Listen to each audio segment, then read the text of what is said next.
দিদি ভাই, আসছি একটু। আরে ঠাম্মা, এসো এসো।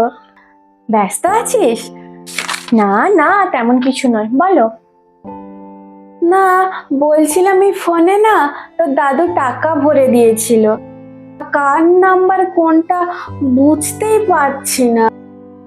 তারপর ওই তোর পিসিকে একটু ফোন করব, জেঠুকে একটু ফোন করব, তাই আর কি। আর তুই তো ব্যস্ত থাকিস, তোর মাও ব্যস্ত থাকে, বাবা সারাদিন চলে যায়, এই করে না কতদিন ফোন করা হয়নি। ঠিক আছে, কোনো ব্যাপার না, আমি নাম্বার সেভ করে দিচ্ছি তোমার ফোনে। না না, সেভ করলে না কিছু বুঝতে পারবো না রে, এত ছোট ছোট লেখা। তাহলে কি করব?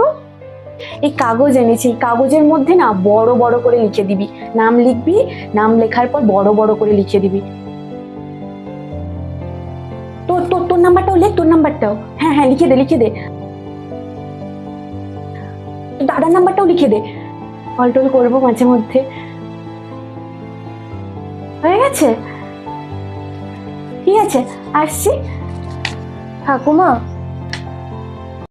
বলছিলাম তোমার যখন ফোন করার ইচ্ছে হবে তুমি আমার কাছেই চলে আসবে, দেখাও হবে, গল্পও হয়ে যাবে।